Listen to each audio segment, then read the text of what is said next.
Hey everyone, it's Mike Andes, and you're listening to the Business Bootcamp Podcast. A big thank you to today's sponsor, which is Gusto. If you haven't already, go to gusto.com/bootcamp. If you do any sort of payroll and you want to get away from writing out checks on every Friday, definitely want to check out Gusto because you can have an online mobile app for your employees to clock in and out of and then write checks to them virtually, ACH, directly into their bank account. All automated. So check it out today. Go to gusto.com/bootcamp and try it out for free for 90 days. And so at the time, I was proposing about an $80,000 build out of a space that was about 1,700 square feet.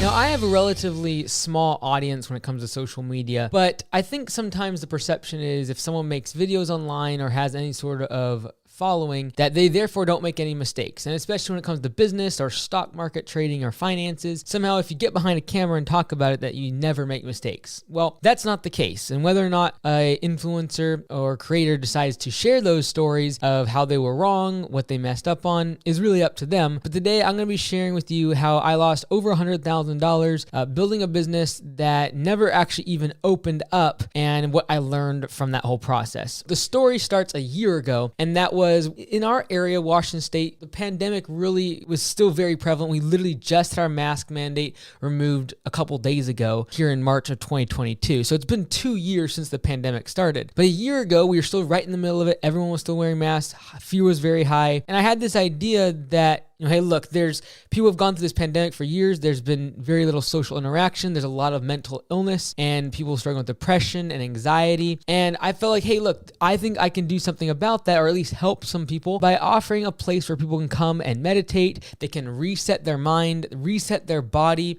using things like cryotherapy, red light therapy, ice baths, yoga. We would have saunas and salt baths and all these sort of things. And it would be a very relaxed atmosphere, a place where people could come 24/7 and they would be able to take part in all these different types of therapies and just be able to relax. And the name of the business was Reset Mind and Body. It was basically like, look, you go to the gym to work out your body, but for many of us, we live in a concrete jungle. We live in apartment places. We don't have an area where we can actually have silence, have darkness, have an ice bath like that's cold enough, or have a sauna. And so that was really the gist behind it. It's like, look, you can go here 24/7. So if you need to go here in the middle of the night just to cry, we would literally have small rooms that were soundproof that you could go and just let off the stress. And so that was the idea behind it. And the intention was to help other people and potentially make a good business out of this. And so at the time, I was proposing about an $80,000 build out of a space that was about 1,700 square feet. It was in a prime real estate location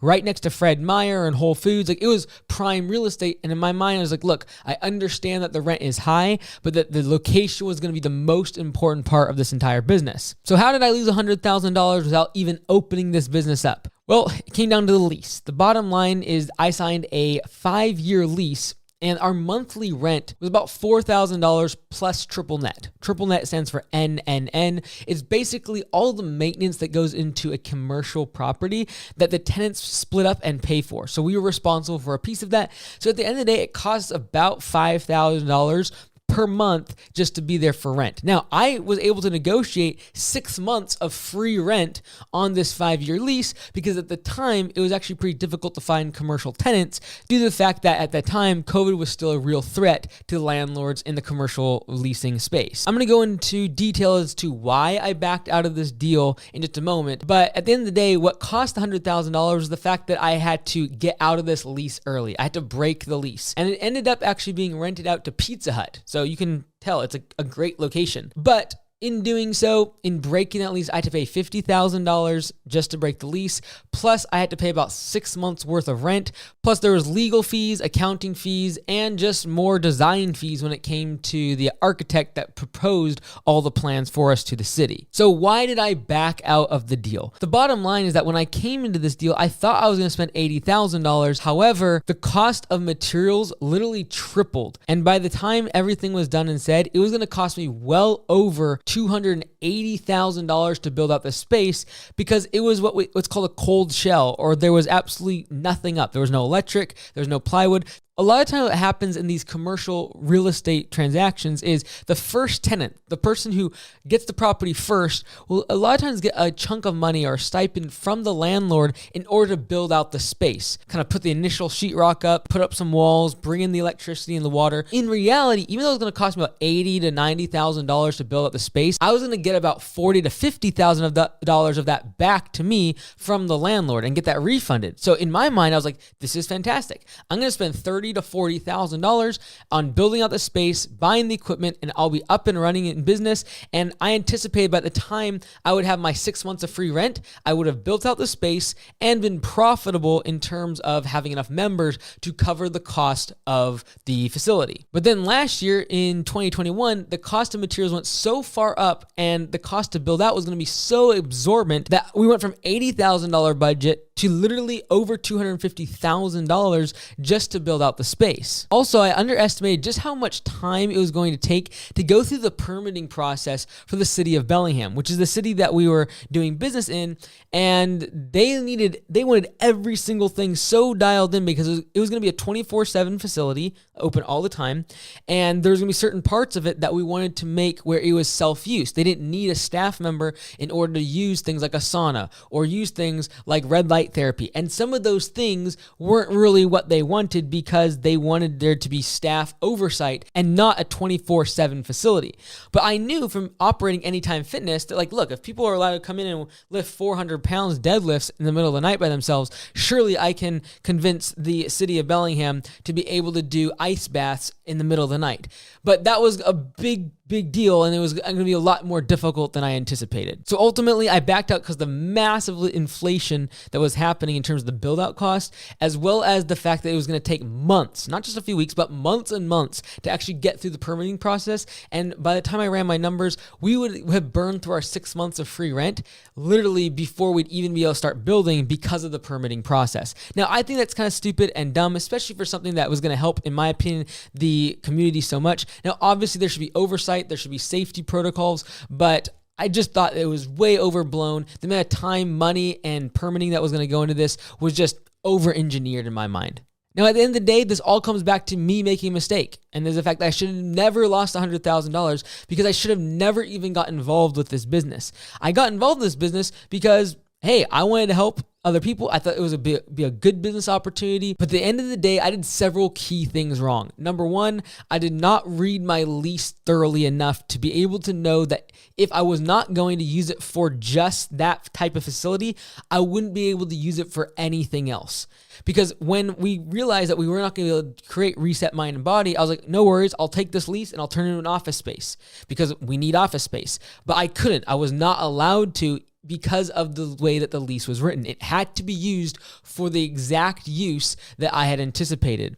Now, I could not have anticipated the fact that it'd take months for permitting and that the cost of building would quadruple. However, the lease didn't care. And so when we decided that we were not going to do Reset Mind and Body, it wasn't like I could just reuse the lease for something else. I had to break the lease or pay on that lease for the next 5 years around $5,000 every month. So I should have read the lease. I should have understood the lease a lot more before signing it. And furthermore, I should have tried to get the permit somehow, like the business permit and the licensing and the plans, permitted by the city before even signing the lease. The problem is that this space probably would have gotten bid out and someone else would have leased it prior to me getting these permitting things in place. So I literally would have done all this work for engineering and architecture, getting a permit, and then if the space would have been leased out to someone else, I very well might have lost it. And so, yes, I should have done more planning prior.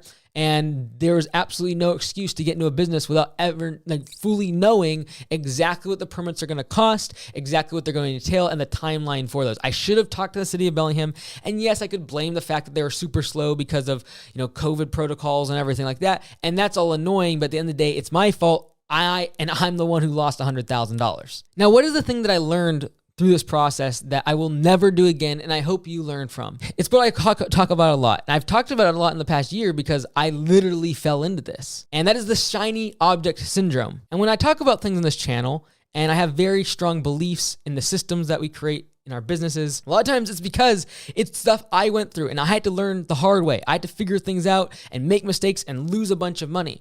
So when someone's like, well, why would you join Augusta Lawn Care or join any franchise? You're giving away control. The reason you do that is to avoid all the mistakes that franchisor has figured out. And that's what I was doing here at Reset Mind and Body. I was trying to do it independently, and I had no idea what I was doing and going after the next shiny thing. And the next shiny thing is a relevant issue for all of us as business owners. We're entrepreneurial, we see ideas, we see opportunities to make money, and those ideas might be plausible. They might be really good ideas. I really believe Reset Mind and Body would have done really well financially. I believe that. I believe we could have made a chain. It could have helped a lot of people. We could have made good money. But at the end of the day, the shiny object syndrome is what leads many business entrepreneurs to failure.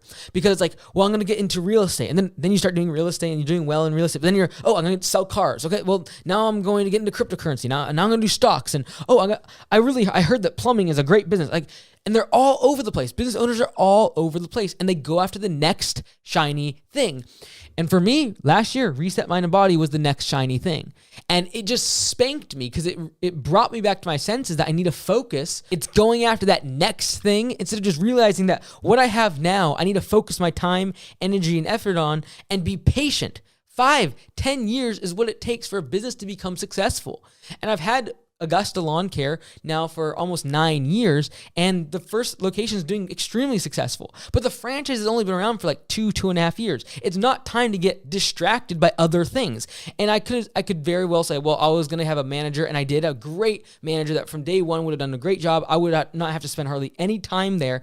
It would have been relatively passive, but it was still another thing that would have been added to my plate. And right now, my sole focus for the next 5 to 10 years has to be Augusta Lawn Care in order to actually maximize the opportunity and make it the highest return for our franchisees and for the business at large. At the end of the day, there's always going to be lots of opportunities, things that you could do to make money, businesses that you could start, and that are great opportunities, but doesn't mean that you need to do them all. You need to focus on one and make it successful. And that means 5, 10 years of patience building that thing. Getting distracted in years 1, 2, 3, 4, and 5 in other businesses, different sectors, different industries, different ways to make money, different investment opportunities is absolutely crazy. And I had to learn the hard way. And that's why I'm so passionate about things I talk about on this channel, because I learned them the hard way. I lost $100,000. I don't want you to as well.